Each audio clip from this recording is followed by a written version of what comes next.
سید غفار نے غداروں کی طرف ایک مبہم سا اشارہ کر دیا تھا۔ اگر پورنیا پر سختی کی جائے تو یہ راز فاش ہو سکتا ہے کہ کشن راؤ نے قتل ہونے سے پہلے جس آگ کی طرف اشارہ کیا تھا وہ آگ حقیقتاً کیا ہے اور کہاں کہاں بھڑک رہی ہے۔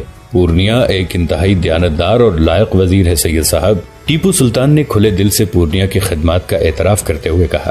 ہندو ہوتے ہوئے بھی اس نے حکومت کے خزانے میں ایک پیسے کی خرد برد نہیں کی ہے، اس کا حساب مکمل اور صاف ہے۔ اس کے برعکس میر صادق علی نے جو کچھ کیا وہ آپ کے سامنے ہے، پھر ہم دونوں میں سے کسے غدار ٹھہرائیں؟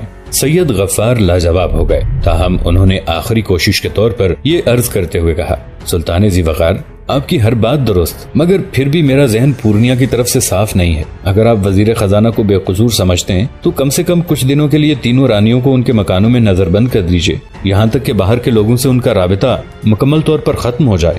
اب اس کا وقت گزر چکا ہے سید صاحب۔ سلطان کا لہجہ ناخوشگوار تھا۔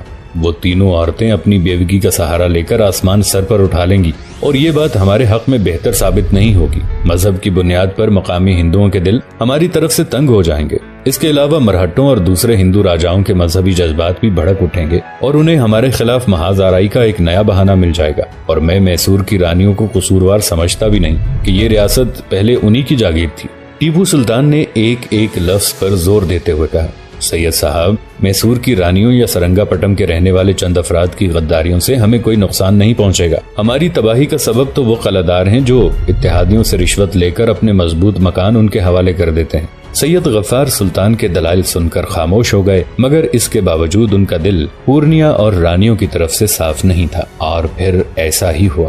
اس گفتگو کے دوسرے دن ہی رانی لکشما اور رانی دیواجی منی نے اپنے ایجنٹ ترمل راؤ کو نئی پیشکش کے ساتھ انگریزوں کے پاس بھیج دیا۔ رانی لکشما نے لارڈ کارنیولز کو کھلے لفظوں میں تحریر کیا تھا، آپ کسی تردد کے بغیر سرنگا پٹم پر حملہ کریں، میں اخراجات جنگ کے طور پر 1 کروڑ پگوڈے ادا کر دوں گی۔ پگوڈا میسور کا سکہ تھا جس کی قیمت 3.5 روپے کے برابر تھی۔ رانیوں سے کہو کہ وہ کچھ دن اور صبر سے کام لیں۔ لارڈ کارنیولز نے ترمل راؤ کی پیٹھ تھپتھپاتے ہوئے کہا، عنقریب ان کی جاگیر انہیں مل جائے گی۔ ترمل راؤ پیشگی کے طور پر 1 لاکھ پگوڈے اپنے ہمراہ لے کر گیا تھا۔ وہ ساری رقم اس نے لارڈ کارنیولز کے سامنے ڈھیر کر دی۔ انگریز گورنر جنرل نے بڑے متکبرانہ انداز میں ہندوستانی سکوں پر اپنے پاؤں رکھ دیے۔ رانی کی یہ پیشکش قبول کی گئی۔ برسات کا موسم ختم ہونے کے قریب تھا اور لارڈ کارنیولز سلطنت خداداد پر حملے کی تیاریاں مکمل کر چکا تھا۔ اسی دوران ایک دن سریتا دیوی گھبرائی ہوئی راج محل پہنچی۔ مجیدہ بیگم اور فاطمہ بیگم اسے دیکھ کر مسرت سے کھل اٹھیں، مگر دوسرے ہی لمحے ان کے چہرے اور اداس نظر آنے لگے۔ بیٹی، یہ تجھے کیا ہو گیا ہے؟ مجیدہ بیگم نے آگے بڑھ کر سریتا کا چہرہ اپنے دونوں ہاتھوں میں لے لیا۔ تو برسوں کی بیمار نظر آ رہی ہے۔ سریتا کی سرخ و سفید رنگت سیاہی مائل ہو گئی تھی اور وہ حسین و جمیل لڑکی اس وقت ایک خزاں رسیدہ شاخ کی مانند نظر آ رہی تھی۔ میں ٹھیک ہوں مادر ملکہ، سریتا دیوی نے جبرن مسکرانے کی کوشش کی۔ سمراٹ کہاں ہیں؟ سریتا کا اشارہ ٹیپو کی طرف تھا۔ وہ اس وقت دربار عام میں ہوگا، مجیدہ بیگم نے کہا۔ کیا سلطان سے کوئی ضروری کام ہے؟ بہت ضروری۔ سریتا دیوی حد سے زیادہ پریشان دکھائی دے رہی تھی۔ اتنا ضروری کہ اس کے سوا مجھے کوئی دوسرا کام نہیں۔ مجیدہ بیگم اور فاطمہ بیگم سریتا کے لہجے کی خالش پر چونک اٹھی تھی۔ پھر تو تجھے عشاء کے بعد تک انتظار کرنا ہوگا۔ ٹیپو سلطان کی عادت تھی کہ وہ ناشتے کے بعد مسلسل رات کے 8 بجے تک امور سلطنت انجام دیتا تھا۔ اس دوران اپنے ایک مخصوص کمرے میں ساری نمازیں ادا کرتا۔ یہ کمرہ دربار عام سے ملحق تھا۔ ٹیپو دربار برخاست کرنے کے بعد محل پہنچا تو سریتا بڑی بے چینی کے ساتھ اس کی منتظر تھی۔ ٹیپو نے عشاء کی نماز ادا کی اور اپنے اہل خانہ کے ساتھ بیٹھ کر کھانا کھایا۔ سریتا بھی کھانے میں شریک تھی، مگر غذا کا ہر لقمہ بمشکل اس کے حلق سے نیچے اتر رہا تھا۔ ٹیپو اسے بار بار ٹوکتا رہا۔ کئی مرتبہ سلطان نے سریتا کی شکستہ حالت کا بھی ذکر کیا، مگر سریتا خاموش بیٹھی رہی۔ پھر جب کھانا ختم ہو گیا تو ٹیپو سریتا سے مخاطب ہوا۔ اس جنگل میں پڑے تم نے اپنی صحت تباہ کر ڈالی، کبھی آئینے میں اپنی شکل بھی دیکھ لیا کرو۔ تمام آئینے ٹوٹ گئے اور ساری شکلیں مسخ ہو گئیں، اب دیکھنے کو کچھ باقی نہیں رہا۔ سریتا کا چہرہ دھواں ہو رہا تھا اور وہ بڑے کربناک لہجے میں بول رہی تھی۔ بیٹی، ایسی مایوسی کی باتیں نہ کیا کرو، مجیدہ بیگم نے سریتا کو تسلیاں دیتے ہوئے کہا۔ وہ سمجھ رہی تھی کہ تنہائی کے شب و روز نے سریتا کو زندگی سے مایوس کر دیا ہے۔ کیا امیدوں کا فسوں اور کیا مایوسیوں کا طلسم، سب کچھ فنا ہو گیا۔ سریتا نے مجیدہ بیگم کی بات کا جواب دیا اور پھر ٹیپو سے مخاطب ہو کر کہنے لگی، سمراٹ، کل رات میں نے بڑا دہشت انگیز خواب دیکھا ہے۔ اس منظر کی ہولناکی سے ابھی تک میرا دل قابو میں نہیں ہے۔ ٹیپو ہمتن گوش ہو گیا۔ مجیدہ بیگم اور فاطمہ بیگم بھی سریتا کی طرف متوجہ ہو گئیں۔ سریتا کہنے لگی، میں نے نواب بہادر کو بڑی تکلیف دہ حالت میں دیکھا ہے۔ ان کا پورا جسم خون میں ڈوبا ہوا ہے اور دونوں بازو کٹے ہوئے تھے۔ نواب بہادر کے گرد ہندوؤں کا ایک ہجوم ہے اور ہزاروں پجاری اپنے ہاتھوں میں ترشول اٹھائے ناچ رہے ہیں۔ ابھی سریتا دیوی کی بات مکمل ہونے بھی نہیں پائی تھی کہ مجیدہ بیگم غضبناک ہو کر بول اٹھی، خاموش ہو جا بےہودہ لڑکی، جب بھی آتی ہے کوئی بدشگونی کی خبر لے کر آتی ہے۔ پہلے آئی تھی تو سلطان کے تخت کی بربادی کی خبر لے کر آئی تھی، اور اب آئی ہے تو میرے بیٹے کی حالت زار بیان کرنے آئی ہے۔ نواب بہادر تو ہمیشہ تیرے دل میں کھٹکتے ہی رہے، انہی کی وجہ سے تو ٹیپو کو حاصل نہ کر سکی اور میسور کی ملکہ بننے کا تیرا خواب شرمندہ تعبیر نہ ہو سکا۔ یہ آپ کیا فرما رہی ہیں مادر ملکہ؟ اذیت و کرب کی شدت سے سریتا کا چہرہ سیاہ پڑ گیا تھا۔ منحوس لڑکی، پیدا ہوئی تو ماں کو کھا گئی اور پھر دادی اور باپ کو بھی کھا لیا۔ مجیدہ بیگم بیٹے کی محبت میں اس وقت انتہائی توہم پرست عورت نظر آ رہی تھی۔ جہاں بھی جاتی ہے اپنی نحوست ساتھ لے کر جاتی ہے، جب تیری محرومیاں دور نہیں ہوتی تو ہماری بربادی کے خواب دیکھنے لگتی ہے۔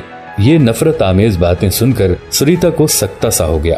اس کی آنکھیں کھلی ہوئی تھیں اور ہونٹ کانپ رہے تھے۔ تو نے ہمارے حوالے سے کوئی اچھا خواب بھی دیکھا ہے؟ اس بار فاطمہ بیگم سریتا سے مخاطب ہوئیں۔ ان کا لہجہ بھی مجیدہ بیگم کی طرح شرر بار تھا۔ آئندہ کبھی ادھر کا رخ نہ کرنا۔ مجیدہ بیگم جوش غضب میں کھڑی ہو گئیں۔ خدا کے لیے ہمارا پیچھا چھوڑ دے۔ سریتا نے پتھرائی ہوئی آنکھوں سے ٹیپو کی طرف دیکھا، جیسے وہ سلطان سے مجیدہ بیگم کے جارحانہ رویے کی شکایت کر رہی ہو۔ دادی محترم، ٹیپو نے مؤدب لہجے میں حمیدہ بیگم کی تحقیر آمیز سلوک کے خلاف احتجاج کرنا چاہا، مگر مجیدہ بیگم نے سلطان کو بھی جھڑک دیا۔ ٹیپو اپنے بزرگوں کا اس قدر احترام کرتا تھا کہ ان کی غلط باتوں کو بھی کسی قسم کی تلخی کا اظہار کیے بغیر برداشت کر لیتا تھا۔ اس موقع پر بھی سلطان کو خاموش ہو جانا پڑا۔ سریتا کانپتے جسم کے ساتھ جانے کے لیے کھڑی ہو گئی۔ سمراٹ، میں اپنی تمام تر نحوستوں کے ساتھ یہاں سے جا رہی ہوں۔ کاش مجھے پہلے معلوم ہو جاتا کہ راج محل کے لوگ مجھ بد نصیب سے اتنی محبت کرتے ہیں۔ یہ کہہ کر سریتا دروازے کی طرف بڑھی اور پھر اچانک مڑ کر ٹیپو سے کہنے لگی، سمراٹ، کیا عجیب وقت ہے کہ لوگ اس پر خود غرضی کا الزام عائد کر رہے ہیں جس نے آپ کی بھلائی کے سوا کوئی خواب ہی نہیں دیکھا۔ یہ کہہ کر سریتا تیز قدموں سے چلی گئی۔ خدا کا شکر ہے کہ محل میں نحوستوں کی آمد و رفت کا سلسلہ ختم ہوا، مجیدہ بیگم نے بلند آواز میں کہا۔ دادی کے اس طرز عمل سے ٹیپو کو شدید تکلیف پہنچی تھی۔ وہ یہ کہتا ہوا کمرے سے اٹھ کر چلا گیا۔ دادی محترم، کوئی انسان منحوس نہیں ہوتا۔ آج کل کے لڑکے بزرگوں کے تجربات و مشاہدات کو کوئی اہمیت نہیں دیتے۔ مجیدہ بیگم بھی غصے میں بھری ہوئی اپنی خوابگاہ کی طرف چلی گئی۔ پھر دوسرے دن ہی اس خبر نے دارالحکومت کے در و بام کو ہلا کر رکھ دیا کہ نظام مرہٹے اور انگریز ایک لشکر جرار لے کر سرنگا پٹم کے محاصرے کے لیے تیز رفتاری کے ساتھ آگے بڑھ رہے ہیں۔ اتحادی سپاہیوں کی تعداد 1 لاکھ سے بھی زیادہ تھی۔ سامان رسد کا تسلسل برقرار رکھنے کے لیے لارڈ کارنیولس نے بڑے عجیب انتظامات کیے تھے۔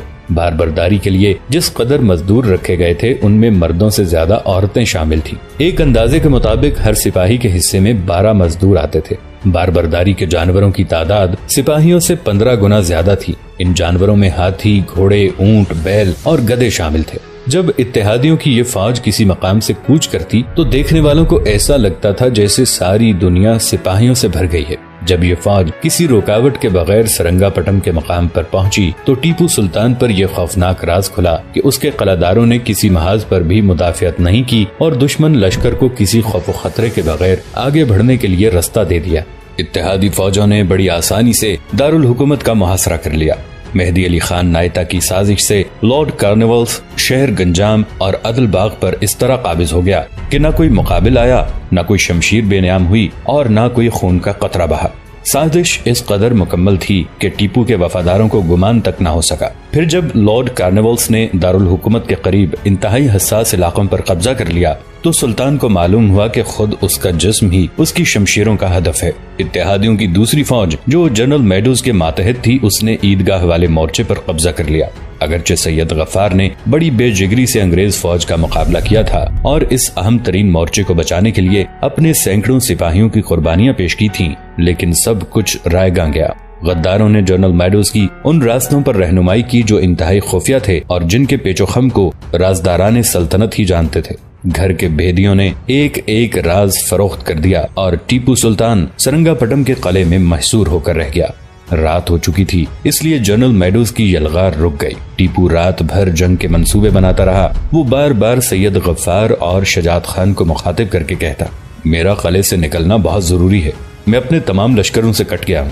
یہ درست ہے کہ کچھ لوگوں نے غداری کی، مگر ابھی میرے جانثار باقی بھی تو ہوں گے. پتہ نہیں وہ کس حال میں. اگر ان کی خبرگیری نہیں کی گئی تو پھر رسم وفا کہاں باقی رہے گی اور کون کس پر اعتبار کرے گا؟ سلطان معظم، تمام راستے بند ہو چکے ہیں. سید غفار نے بڑے حسرت زدہ لہجے میں کہا. اہل وفا پر تو ہمیشہ زمین تنگ ہی رہتی ہے. ٹیپو اس تاریک فضا میں بہت پرعزم تھا اور اس کا چہرہ دوپہر کے سورج کی طرح دمک رہا تھا. ہمت تو کرو، زمین بھی اسی کی ہے اور تمام راستے بھی اسی کے ہیں. مجھے یقین ہے کہ وہ کوئی نہ کوئی راہ ضرور نکال دے گا. سلطان رات بھر اپنے فوجی افسروں سے مشورے کرتا رہا اور پھر نماز فجر ادا کرنے کے بعد اس نے اپنے سپاہیوں کو قلعے سے نکل کر دشمن پر بھرپور حملہ کرنے کا حکم دیا. سید غفار، شجاعت خان اور دوسرے فوجی افسر سلطان کے اس فیصلے سے متفق نہیں تھے. وہ کسی مناسب وقت کا انتظار کرنا چاہتے تھے. محاصرہ بھی ایک قسم کی قید ہے اور میں ایک قیدی کی حیثیت سے مرنا نہیں چاہتا. اپنے فوجی مشیروں سے بات کرتے وقت ٹیپو کے لہجے کا فطری جلال نمایاں ہو گیا تھا. اگر وقت معلوم آ پہنچائے تو پھر ہمیں فرشتہ اجل سے کوئی نہیں بچا سکتا. بستروں اور پناہ گاہوں کی موت ایک مجاہد کو زیب نہیں دیتی. نوشتہ تقدیر سے قطع نظر ہمیں میدان جنگ میں اپنی موت کا استقبال کرنا چاہیے. اگر ہم نے ایسا نہیں کیا تو آنے والے لوگ ہمارے بارے میں یہی کہیں گے کہ کیسے کم ہمت اور بزدل لوگ تھے جو اسلحے کے ذخائر اور بڑے لشکر کے ساتھ قلعہ بند ہو کر بیٹھے رہے. یہاں تک کہ ان کا سامان رسد ختم ہو گیا اور انہوں نے زنجیریں پہننے کے لیے اپنے کامتے ہوئے ہاتھ دشمنوں کی طرف بڑھا دیے. فوجی افسر خاموش ہو گئے. وہ جانتے تھے کہ سلطان فیصلہ کرنے کے بعد اپنے الفاظ واپس لینے کا عادی نہیں ہے. بالآخر سلطانی لشکر آہنی ارادوں کے ساتھ قلعے سے نمودار ہوا. لارڈ کارنیولس نے ٹیپو کے سپاہیوں کو دیکھ کر ایک پرجوش نعرہ بلند کیا. انجام کار وہ اپنی موت پر رضامند ہو گئے. مگر جب سلطانی لشکر نے انگریز فوج پر حملہ کیا تو وہ لارڈ کارنیولس حیرت زدہ رہ گیا. اس حملے کا انداز کچھ ایسا ہی تھا کہ جیسے بھوکے عقاب چڑیوں کے غول پر جھپٹ رہے ہوں. ٹیپو بذات خود قلعے کی فصیل پر گولہ باری کی نگرانی کر رہا تھا. لارڈ کارنیولس کی فوج بمشکل چند گھنٹے ہی میدان میں ٹھہر سکی. جب فرنگیوں کے جسم کٹے ہوئے درختوں کی طرح گرنے لگے تو لارڈ کارنیولس اپنی فوج کے ہمراہ میدان سے فرار ہو گیا. سلطانی لشکر نے بہت دور تک انگریزی فوج کا تعاقب کیا، یہاں تک کہ شام ہو گئی اور لارڈ کارنیولس ڈوبتے سورج کی روشنی میں دریا پار کر کے کوریگٹا پہنچ گیا. ٹیپو کی فوج نے اندھیرا ہو جانے کے خیال سے انگریز لشکر کا تعاقب ترک کر دیا اور وہ تیز رفتاری کے ساتھ سرنگا پٹم کی طرف لوٹ آئی. اس وقت سلطانی فوج کسی ذہین سالار کی قیادت سے محروم تھی، ورنہ اگر تعاقب جاری رکھا جاتا تو اسی رات اتحادی فوجوں کا خاتمہ ہو جاتا. ٹیپو اپنے فوجی افسروں کی فراہم کردہ اطلاعات سے مطمئن ہو گیا کیونکہ اس کا لشکر سرنگا پٹم کا محاصرہ توڑنے میں کامیاب ہو گیا. سلطان کا یہ سکون بہت عارضی تھا.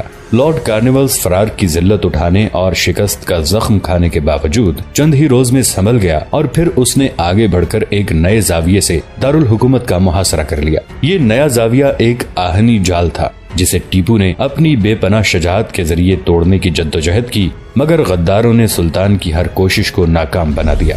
ٹیپو جس قدر ہاتھ پاؤں مار رہا تھا اسی قدر فولادی شکنجے میں جکڑتا جا رہا تھا. اپنے باقی علاقوں سے سلطان کا رابطہ ٹوٹ چکا تھا. ایسی خوفناک فضا میں سلطان کے کئی جاسوسوں نے سرنگا پٹم کی حدود سے نکلنے کی کوشش کی، مگر لارڈ کارنیولس کے جاسوسوں نے انہیں پکڑ لیا. آخر سلطان کے جاسوسوں کو اس خیال سے خودکشی کرنی پڑی کہ کہیں انگریزوں کے تشدد کے سامنے ان کی زبانیں نہ کھل جائیں اور ریاست کے انتہائی نازک راز دشمنوں تک نہ پہنچ جائے. سرنگا پٹم کا محاصرہ طول پکڑتا چلا گیا اور سلطان کی مشکلات میں پیہم اضافہ ہوتا رہا. اب اس کا وقت بھی گزر چکا تھا کہ ٹیپو اتحادیوں کو صلح کا پیغام بھیجے. اگر سلطان ایسا کرتا تو دشمن اتنی سخت شرائط پیش کرتے کہ یہ صلح غلامی کی منزل پر جا کر ٹھہرتی. آخر جب لارڈ کارنیولس نے گیدڑوں اور لومڑیوں کی چالیں چل کر شہر میسور کے گرد آہنی حصار کھینچ دیا تو اسے ٹیپو سے صلح کرنے کا خیال آیا. انگریز گورنر جنرل کی یہ ایک الجھی ہوئی چال تھی. لارڈ کارنیولس نے بڑے شائستہ لہجے میں سلطان کے نام ایک خط تحریر کیا. چند ماہ پہلے آپ کا ایک محبت نامہ موصول ہوا تھا جس میں آپ کی طرف سے صلح کا پیغام دیا گیا تھا. اصولی طور پر مجھے فوراً اس کا جواب دینا چاہیے تھا، مگر کیا عرض کروں کہ اس وقت میری بے انداز مصروفیات نے مجھے کاغذ قلم اور روشنائی کی طرف متوجہ ہونے نہیں دیا. میں اس سلسلے میں آپ سے بہت معذرت خواہ ہوں. اب فرصت میسر ہوئی ہے تو ایک لمحہ ضائع کیے بغیر جناب والا کے مقتول کا جواب دے رہا ہوں.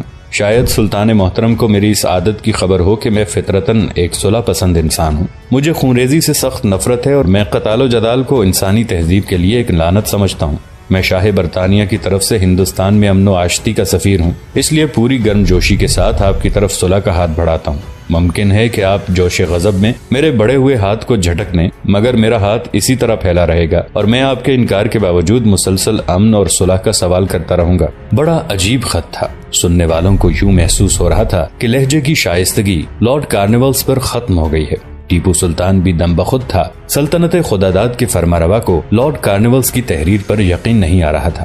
خط کے آخر میں انگریز گورنر جنرل نے لکھا تھا، خیر ہمارے اور آپ کے درمیان صلح تو یقینی ہے، مگر آئندہ جنگ کے امکانات کو ختم کرنے کے لیے چند شرائط کا طے ہونا بہت ضروری ہے۔ اگر آپ حکم دیں تو میں اپنا شرائط نامہ ارسال کروں۔ واضح رہے کہ یہ شرائط انتہائی مناسب اور سلطان کے لیے قابل قبول ہوں گی۔ آپ کا مخلص Lord Cornwallis, governor general East India Company. بڑا فریب کار خط تھا۔ سلطان کے غدار امیروں نے انتہائی پرجوش انداز میں لارڈ کارنیولز کی اس پیشکش کا خیر مقدم کیا۔ ٹیپو کے وفادار امراء بھی جو فطرتاً عیش پسند تھے اور اس طویل محاذ آرائی سے تنگ آ چکے تھے، انہیں بھی لارڈ کارنیولز کی طرف سے صلح کا پیغام موصول ہونے پر خوشی کا احساس ہوا تھا، اور خود ٹیپو بھی نمک حراموں کی بھڑکائی ہوئی آگ کو بجھانے کے لیے کچھ دنوں کی مہلت چاہتا تھا۔ اسی وجہ سے سلطان نے کارنیولز کا خط سن کر بھرے دربار میں اپنی مسرت کا اظہار کیا تھا۔ اگر وہ حقیقتاً دوست ہے تو اسے ایک دوست کا سلام پہنچا دو۔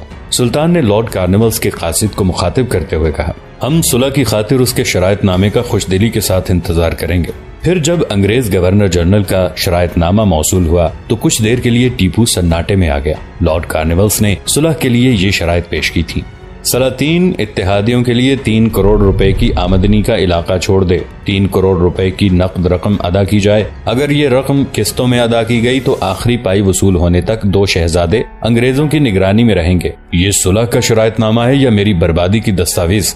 شدت کرب سے ٹیپو کی آواز تیز ہو گئی۔ میجر ڈیفٹن نے نصف قد تک خم ہوتے ہوئے کہا۔ یہی میجر ڈیفٹن لارڈ کارنیولز کا قاصد بن کر ٹیپو کے دربار میں آیا تھا۔ بڑا عیار شخص تھا۔ اس کے چہرے پر غیر معمولی سنجیدگی طاری تھی، مگر وہ دل ہی دل میں ٹیپو کی بے کسی پر مسکرا رہا تھا۔ مجھے اس میں کوئی بھی شرط منظور نہیں۔ ٹیپو سلطان جھنجھلا گیا۔ تمہارا گورنر جنرل نہایت جھوٹا انسان ہے۔ اس نے اپنے خط میں تحریر کیا تھا کہ ساری شرائط مناسب بھی ہوں گی اور قابل قبول بھی۔ سلطان محترم، اس میں کون سی شرط ناقابل عمل ہے؟ میجر ڈیفٹن سیدھا ہوا۔ اب اس کے ہونٹوں پر بڑی صفاکانہ مسکراہٹ رقص کر رہی تھی۔ ٹیپو نے میجر ڈیفٹن سے بحث کرنا مناسب نہیں سمجھا۔ میرے لیے ایک شرط بھی قابل عمل نہیں۔ سلطان کی آواز سے اس کا وہی روایتی روب و جلال نمایاں تھا۔ تو پھر کمپنی بہادر کی بالادستی کو تسلیم کر لیجئے۔ میجر ڈیفٹن بڑی ذہانت سے لارڈ کارنیولز کی وکالت کر رہا تھا۔ اس کے بعد آپ کو کسی دشواری کا احساس نہیں ہوگا۔ دراصل انگریز یہی چاہتے تھے کہ کسی طرح ٹیپو ان کے سامنے سر اطاعت خم کر دے۔ نظام اور مرہٹوں سے انہیں کوئی خطرہ نہیں تھا۔ پیشوائے پونا اور والی دکن ان کے اشاروں پر ناچ رہے تھے۔ بنگال اور اود کے حکمران پہلے ہی اپنے ضمیر اور قومی غیرت کو قتل کر کے فرنگیوں کے آستانے پر سجدے کر رہے تھے۔ بس ایک ٹیپو سلطان باقی رہ گیا تھا جس کی موجودگی کے سبب انگریزوں کو ان کے خوابوں کی تعبیر نہیں مل رہی تھی۔ لارڈ کارنیولز انگلستان کے وزیر اعظم پٹ سے یہی وعدہ کر کے آیا تھا کہ وہ ٹیپو کو غلامی کی قبا پہنائے گا یا پھر اپنے ہاتھوں سے اس مرد آزاد کا مقبرہ تعمیر کرے گا۔ کارنیولز کے اسی منصوبے کے تحت میجر ڈیفٹن سلطان کے حوصلوں کو آزما رہا تھا اور اس نے درپردہ کمپنی بہادر کی غلامی قبول کرنے کی طرف ایک مبہم سا اشارہ بھی کر دیا تھا۔ ٹیپو میجر ڈیفٹن کے اس اشارے کا مفہوم سمجھ گیا تھا۔ خدا کی قسم، مجھ پر کوئی بھی عالم گزر جائے مگر میں ایسٹ انڈیا کمپنی کی غلامی قبول نہیں کروں گا۔ شرائط نامہ آپ نے سن لیا ہے۔ میجر ڈیفٹن بدستور مسکراتا رہا۔ اتنے بڑے فیصلوں میں عجلت سے کام نہیں لیا جاتا۔ میں کل پھر حاضر خدمت ہوں گا۔ میجر ڈیفٹن نے اسی ریاکارانہ ادا کے ساتھ جھک کر سلطان کو رخصتی سلام کیا اور تیز قدموں کے ساتھ واپس چلا گیا۔ میجر ڈیفٹن کے جاتے ہی سلطان نے اپنے امراء کی طرف دیکھا۔ پورے دربار میں ایک امیر بھی ایسا نہیں تھا جو لارڈ کارنیولز کی پیش کردہ شرائط سے اختلاف کرتا۔ ٹیپو نے ایک لمحے میں صورتحال کو سمجھ لیا اور اس پر یہ خوفناک راز فاش ہو گیا کہ سلطنت خداداد کے اکثر امراء بھی اس سازش میں شریک ہیں۔ پھر بھی اتمام حجت کے لیے اس نے ایک ایک امیر سے پوچھا، انسان کو اپنی جان اور جاگیر بچانے کے لیے کبھی کبھی انتہائی ناپسندیدہ اور ناخوشگوار فیصلے کرنے پڑتے ہیں۔ آپ کا یہ فیصلہ بھی اسی انداز کا ہوگا۔ دوستو، آج کے لیے اتنا ہی۔ اسی کہانی کی اگلی قسط کے ساتھ بہت جلد حاضر ہوں گے۔ نیچے کامنٹ سیکشن میں اپنی رائے کا اظہار ضرور کیجیے گا۔ ہمارے اس چینل کو سبسکرائب کر کے نیچے موجود بیل آئیکن کو بھی ضرور کلک کیجیے گا۔ اگلی ملاقات تک کے لیے ہمارا اور آپ کا اللہ نگہبان۔